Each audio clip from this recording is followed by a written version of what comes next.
See that pinky? See how far it's extended? That's classy. We're gonna make this spline jig today to add some class to your next project. Let's do it. I started off by breaking down some 1/2-inch sandy plywood in the different size pieces I would need. I generally use either MDF or sandy plywood for jigs just because they're both very lightweight and they have a really good smooth finish.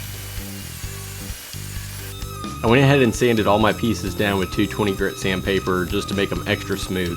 This jig is going to be sliding on the fence and there's going to be a lot of surface area contact, so making it as smooth as possible will help make it slide a lot easier. The fence on most table saws float about a 32nd of an inch to a 1/16 of an inch above the surface of the table. In order to minimize surface area contact, I wanted to make sure that this jig also floated about a 1/16 above the table.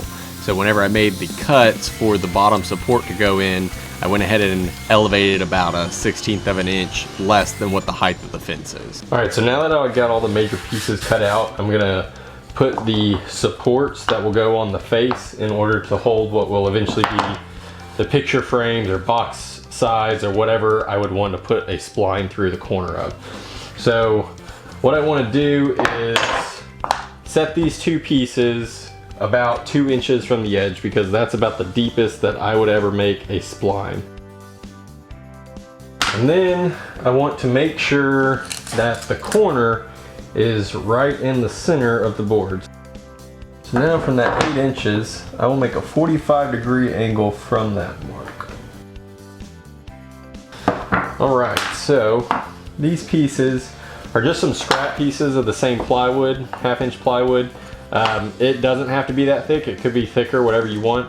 And all I did is I just cut them to equal size and put a 45-degree angle on them. That 45 is probably not exactly right, so all I'm going for is to make sure, yes, we'll actually put a straight edge on this and get me a longer line. But I want to make sure that the face that the frame would be up against is flush with this line.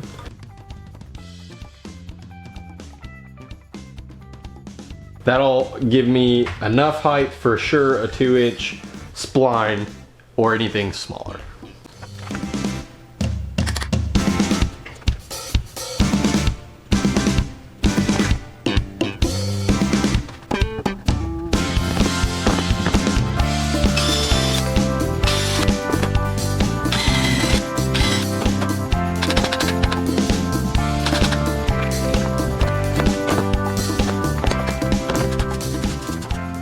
The assembly of this jig was done with nothing but glue. The dado grooves on the two sides really helped keep everything square, but what really helped out was just having a bunch of different pieces that were all perpendicular to each other.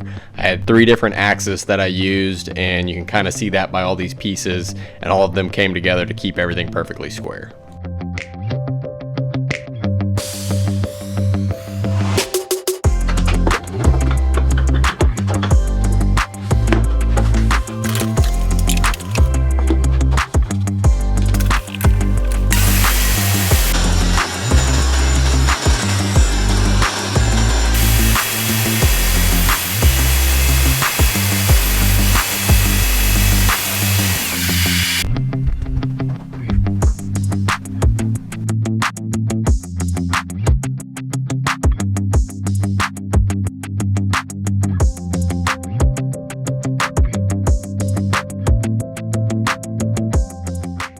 That's a wrap on this project. It turned out just like I was wanting it. It gives that little touch of class to our picture frames.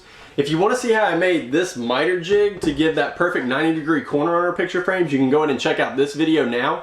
Otherwise, I have one more video for a different jig. It's a face tapering jig for the planer. I'll be putting that out in the next couple weeks, so if you want to make sure you see that, subscribe, click the bell, do what you need to do to make sure you don't miss it. Other than that, until next time, take a chance and make something.